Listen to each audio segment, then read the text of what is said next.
Hello everyone and welcome to the program Talk Sport on Global Television. I am Samuel Odi. Many thanks for joining on today's edition of the program. As we all know that the transfer window has been shut, but there's still a couple of minute transfer moves happen, and the conversation around Victor Osimhen and Victor Boniface, I beg your pardon, and AC Milan have been sorted as he has found himself a new team. Also, Kelechi Iheanacho himself also found himself a new team as a free agent, and then that's just so exciting. And then yesterday officially 15 players were in camp, and the Super Eagles of Nigeria had their first training match ahead of their so crucial World Cup qualifying match that would be played on the weekend and also in the coming week. So it's very, very crucial. We're still expecting more players to resume camp today, and a couple of guys that haven't hit the camp, I beg your pardon, is based on the fact that they had a minute transfer talks that they need to finalize, and a couple also have a few injury concerns. So we are going to have those conversations, and also we'll bring you basketball, lots of basketball highlights, and also UFC fights, the latest from Israel Adesanya, as he got defeated in the final round, but still we'll bring you all of those highlights, and also still youthful energy and lots of youthful energy going on in Asaba,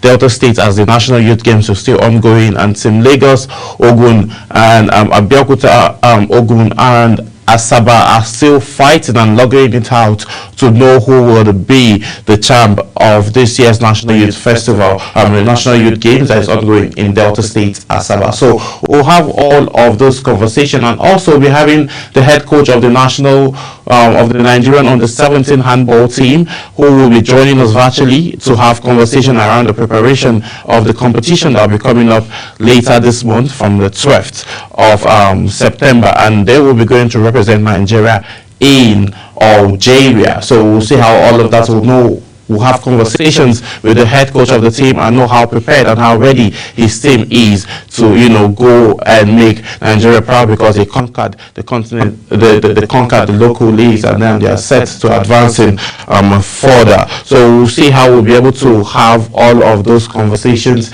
and more immediately after this break. Stay with us.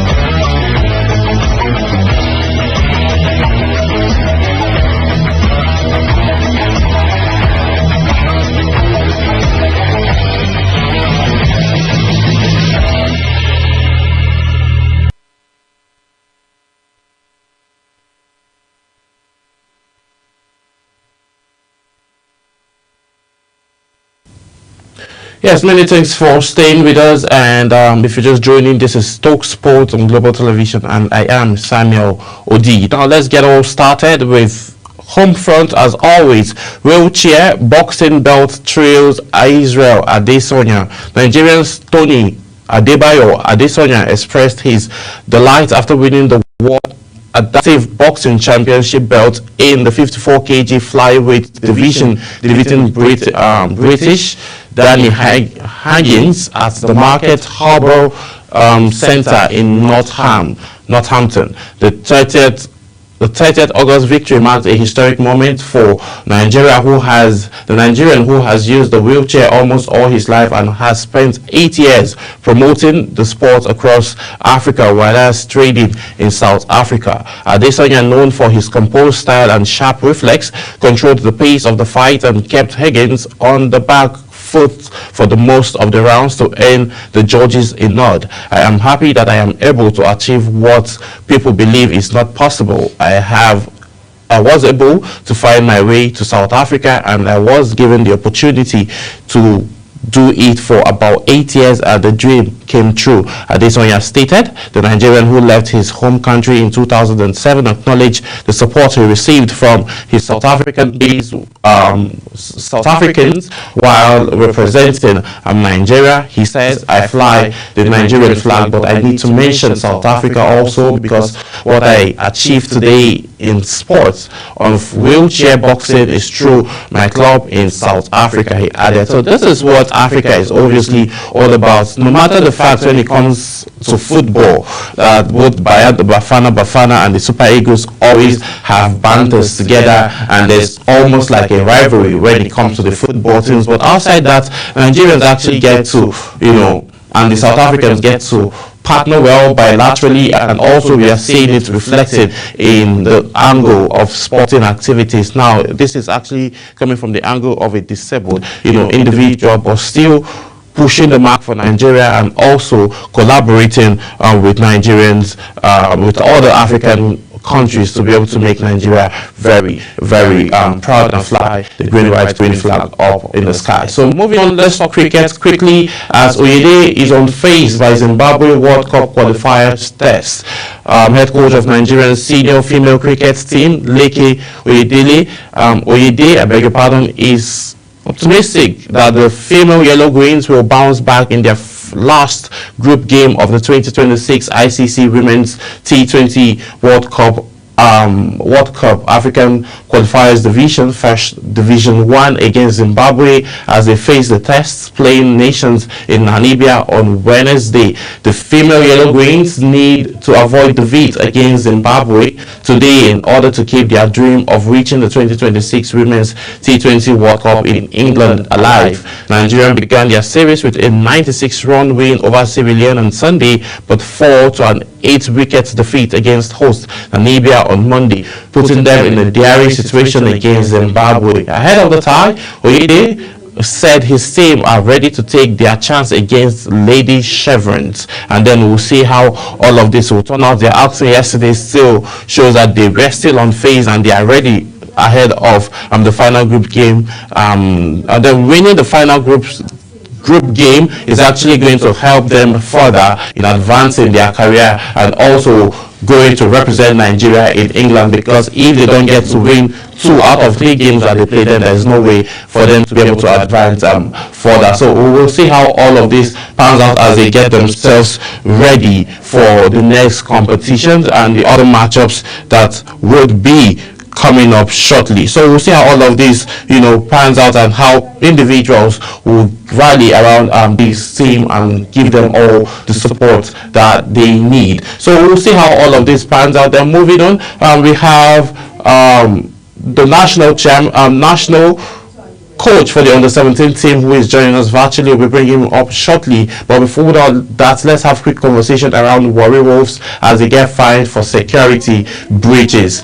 Warri Wolves have been fined 1 million by the Nigerian Premier Football League for failing to provide adequate match day security during their home fixture against Enugu Rangers on Sunday. According to official statement from the Nigerian Premier Football League, statement released on Tuesday, the club was charged with breaching of the framework and rules of NPFL after the knockoff of the match day 2 game was delayed due to failure to provide prompt and adequate and effective security arrangements. The league directed Warri Wolves to establish a proper security plan and submit the details to the NPFL board within 7 working days. The club has 48 hours from the notice to appeal the sanction. The Warri club have been fined 1 million for failing to provide prompt and adequate security. So all of this is actually a way to have these individuals and teams get themselves ready, because the NPFL game now is looking to be played at night, and most of the times now we need security and lighting and proper arrangement from home teams and also away teams to get themselves ready when they'll be doing all of this and getting themselves ready ahead of this competition, because it's getting wider, the prize money is being increased, and then we're expecting to see a whole level of competition and also involvement by people, and also having the teams themselves get the teams ready. Now I would like to introduce you to John Uzo, the national chairman. We'll be going on a quick break, and please, when we return back, we'll continue this conversation. Stay with us.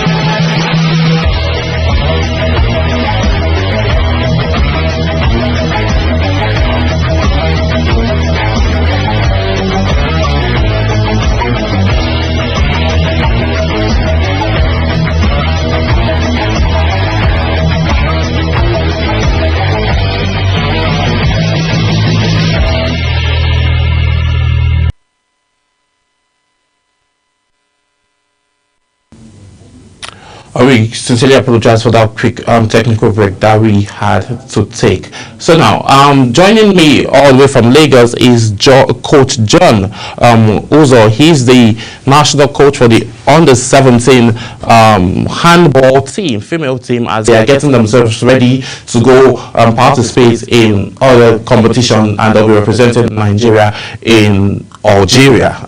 That's a rhyme over there, representing Nigeria in Algeria. Good morning, Coach John. Many thanks for joining us on Talk Sports today.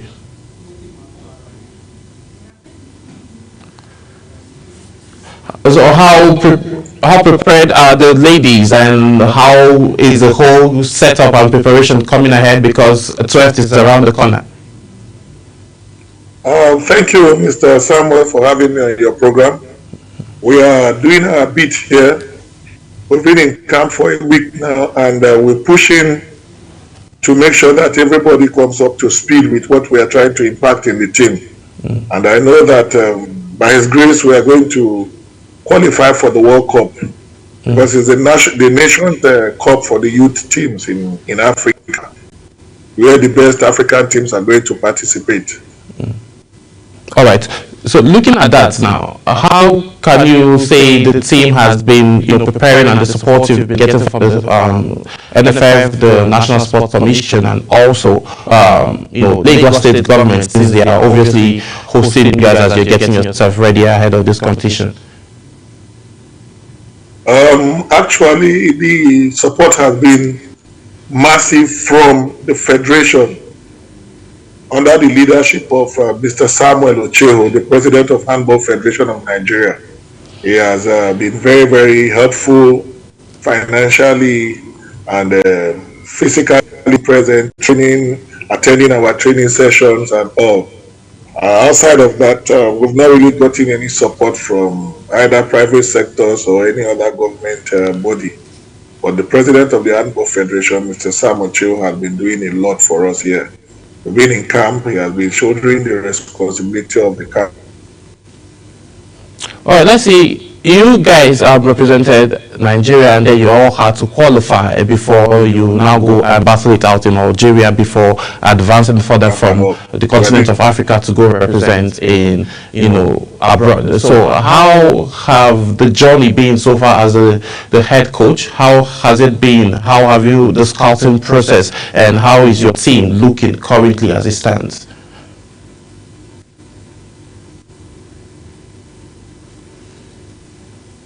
I think we lost him there for a second, and then when he gets back to us, we'll continue having this conversation. So, moving on, let's look at Champions League, as I give the Waffle B Champions League as Bayelsa Queens advance to the finals. But before we have those conversations, let's go on a very quick break. We'll be right back.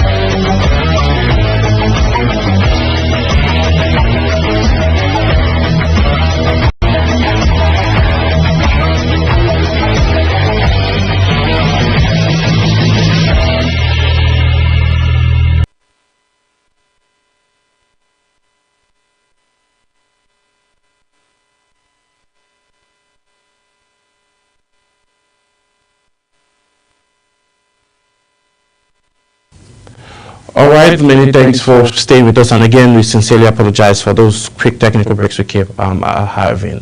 So moving on, WAFU B finals, Bayelsa Queen came from behind to beat Burkina Faso 2-1 on Tuesday to reach the final of the 2025 WAFU B Women's Champions League qualifiers in Ivory Coast. That will be happening in Ivory Coast. The Prosperity Girls, who won the regional crown in 2022, fell behind inside 2 minutes when Comfort Yobad capitalized on a defensive mix-up between Florence Alexandra and goalkeeper Mole Omoni to lob into an empty net. Bayelsa responded quickly and leveled it on the 15th minute when Shakirat Moshood disposed the USFA defender before skipping past 3 opponents to set up Amen Essien, who headed home the equalizer. The goal injected confidence into the Nigerians, who began to dictate the tempo with Alaba Olabini and Vera Samuel among all those who were pulling the strings in the middle of the pack. The winners arrived in the 62nd minute through Samaria Akeromovi. Wow, the former National United zone forward bounced on a loose ball and unleashed a thunder strike from the edge of the box that left the goalkeeper helpless, and that was how the Bayelsa Queens were able to seal the victory that they needed ahead of the to book a final spot in the finals, as they were once champions of this prestigious African WAFU B Champions League. 2022 they won it, and then they won it flawlessly after winning the league, the Federation Cup here in Nigeria, and then they advanced further to represent Nigeria in 2022. But 2023 they fell behind. 2024 also same thing happened, but this time around they are headed back to take back the throne. So the final will be coming up later on. We'll know who will be facing up in the final, as we have 2 other teams who are set to feature in their own semi-final clash. So we'll see how all of that pans out, and then bring you definitely highlights and also the updates of those matchups. So moving on, let's talk transfers quickly. Al Hilal officially unveils Oshuala as their team player. Obviously, Saudi Women's Premier League outfit Al Hilal have announced the signing of Super Falcon star Azizat Oshuala on a 2-year deal.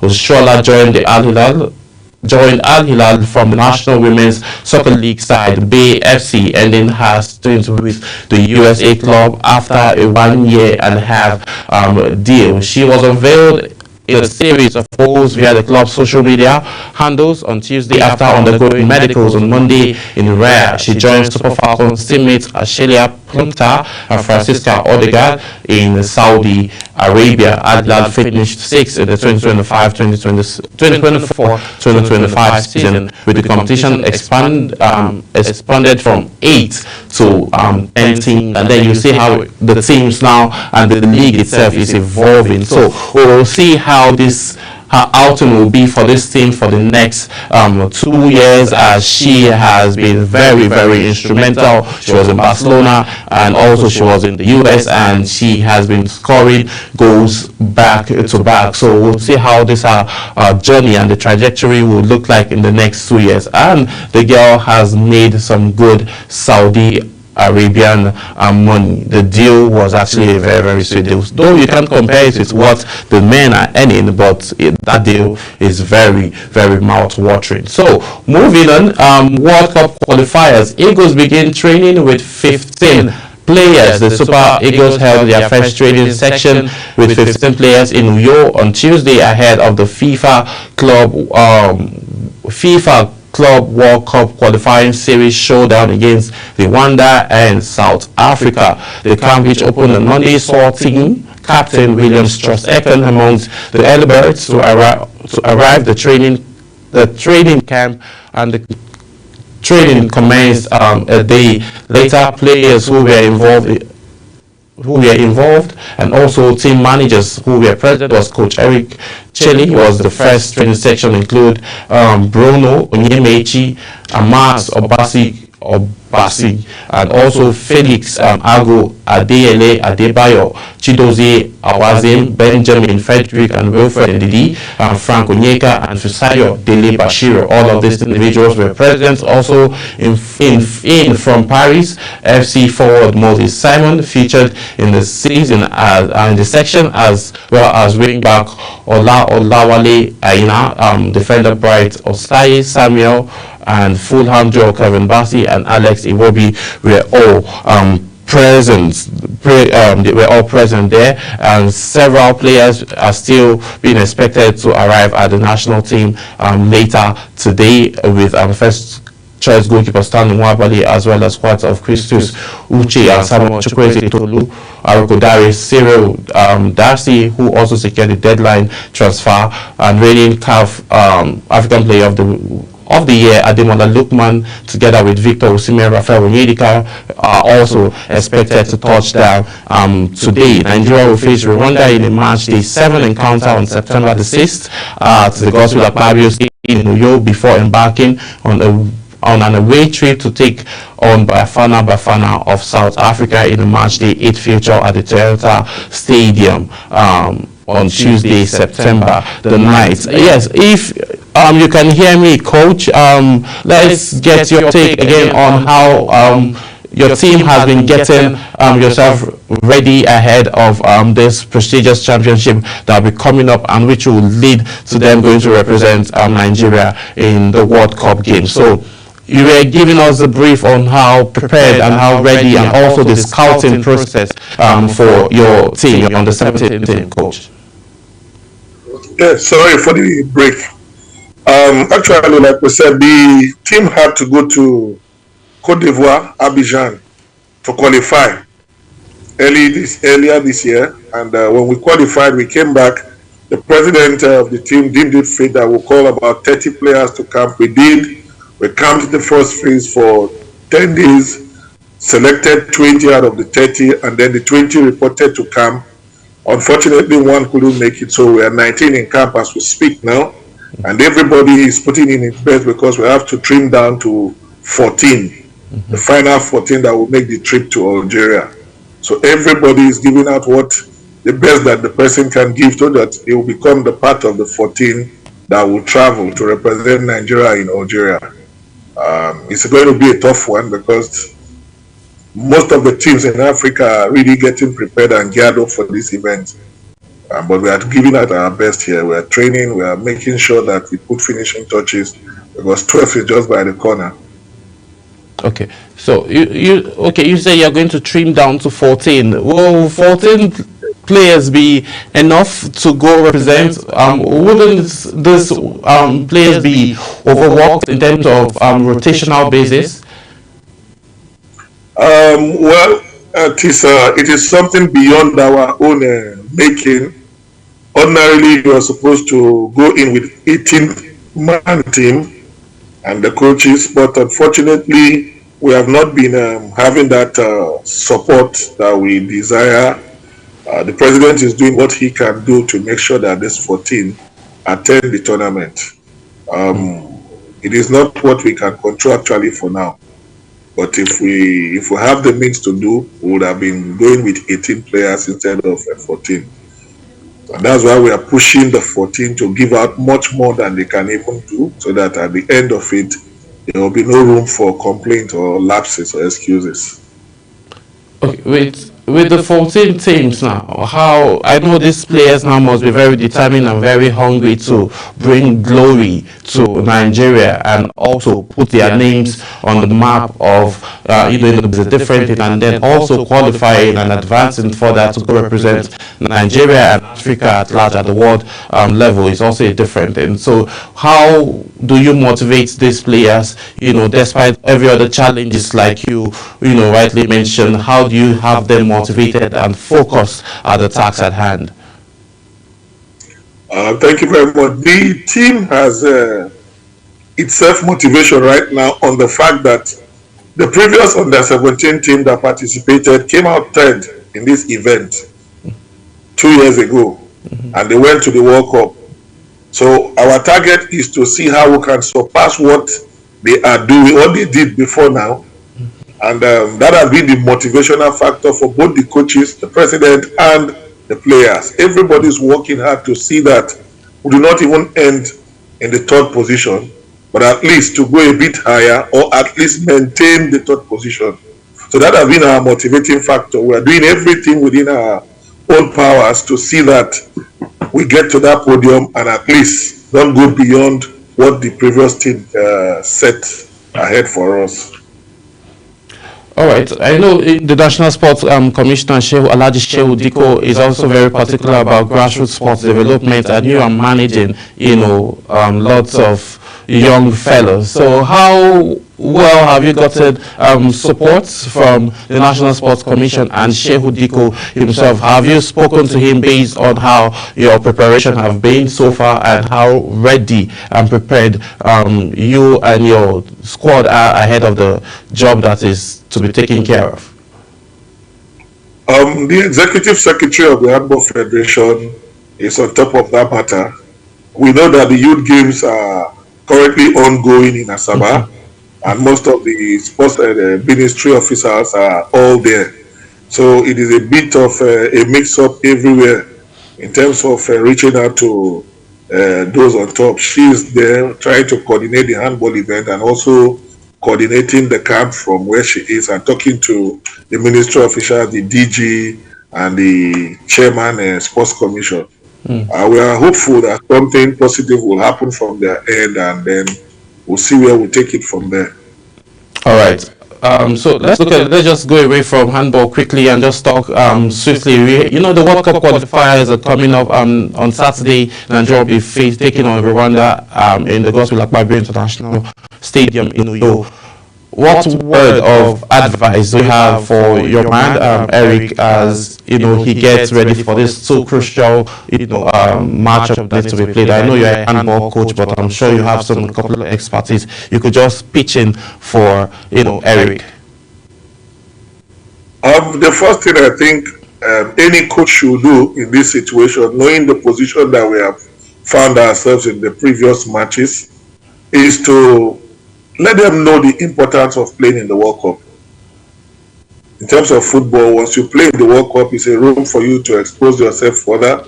It's a room for you to sell yourself better and then still put joy on the faces of Nigerians.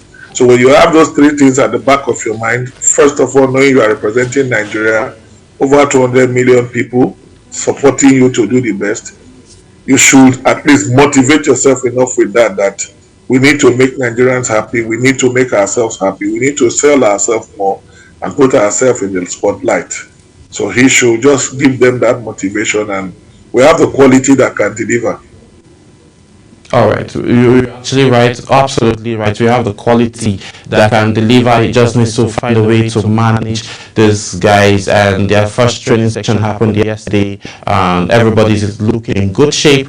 No lots of fatigue because they've not, and they are also jet lagged because we have over 15 players in camp already, and then the remaining guys will be arriving today. So we are hoping to see them perform properly in their first match against Rwanda later this Saturday. So what's your final words for Nigerians as they look forward to supporting the Super Eagles and also supporting you in Algeria?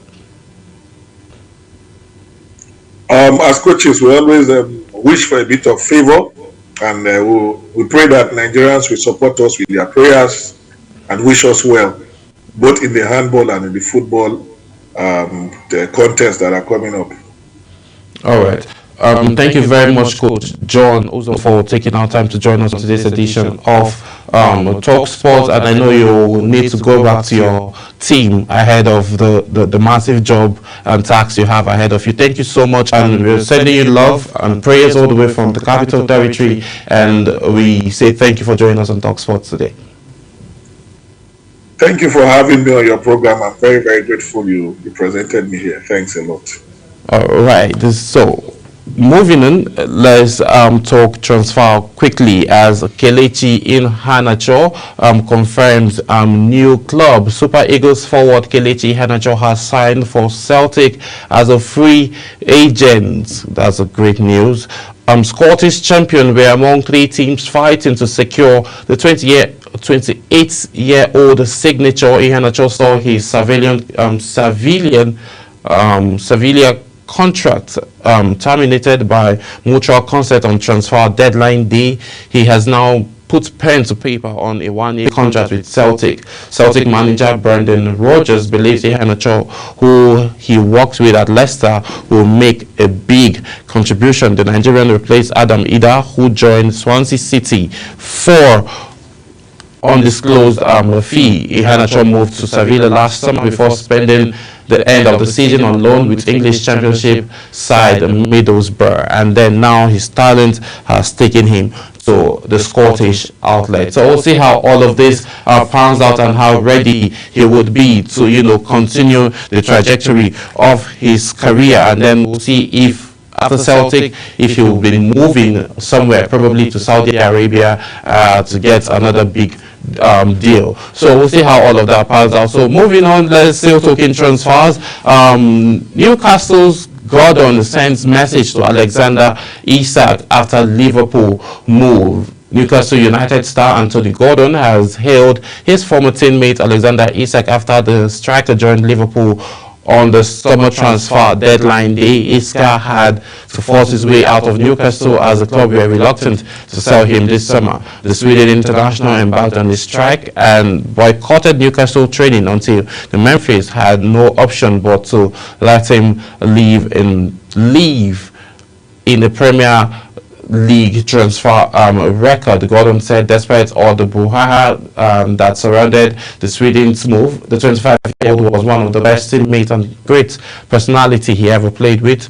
Wishing him the best of luck at Liverpool, the England international said it was his pleasure to play with Iska at Newcastle. Gordon, who shared the dressing room 84 times with Iska at Newcastle, combined for 10 goals, said he wishes him well on his social media platform. So moving on, still talking transfer. Wanda Bema in talks to sign Victor Osimhen on loan. They are no longer in talks.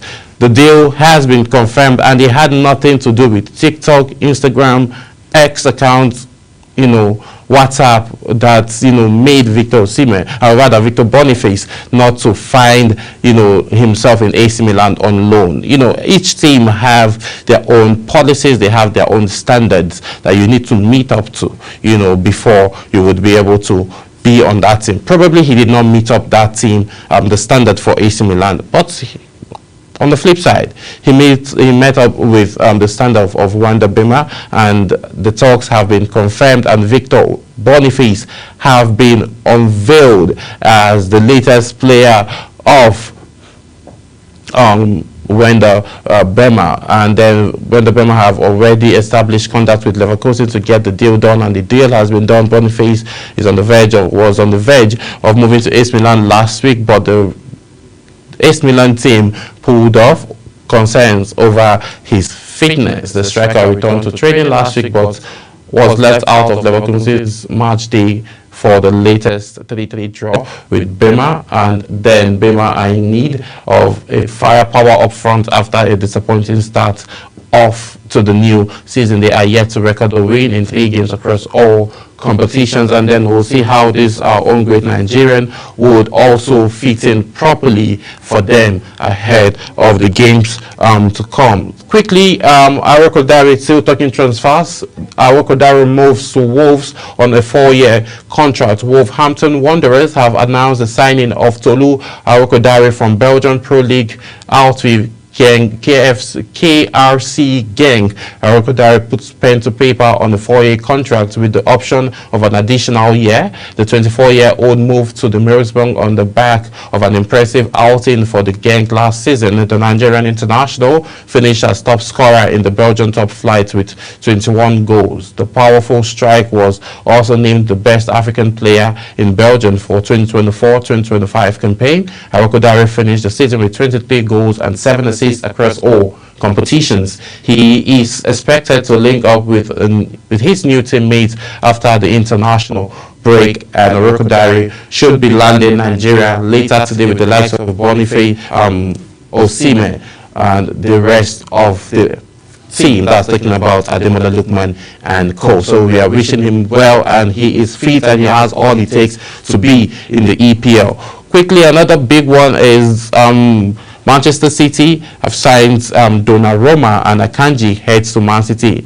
Akanji heads to Inter Milan. The Paris Saint-Germain goalkeeper Gordon Donnarumma is set to undergo his medicals with Manchester City over the week. On Monday, he went through his medicals on Monday, and also the transfer was confirmed yesterday during the deadline before the summer transfer window closes later tonight. So all of those were in favor, personal terms, and managers and agents and team, everybody met, and also conversations were sealed, and then he finally, made his switch after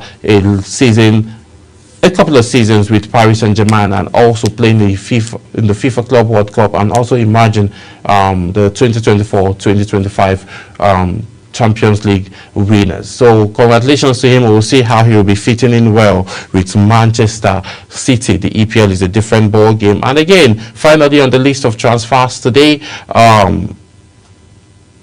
Bayern Munich agrees a fresh 70.5 million deal to sign Chelsea's Jackson, and the deal also has been completed. Nicolas Jackson's transfer to Bayern Munich is back on and completed after the German giant agreed a new deal of 70.5 million euros deal with Chelsea. The Blues had called off the move, with Liam Delap suffered an injury against Fulham on Saturday, despite Jackson's traveling to Munich for medicals over the weekend. However, both clubs have now struck a fresh agreement, and it will see the Belgian champions pay an increased loan fee of 14.25 million euros from 13 million euros. So we'll see how all of that pans out, and then there is also an obligation to buy the Senegal international for 56.25 million euros later on, and then the previous deal that had been agreed include the option to make a permanent move. So we'll see how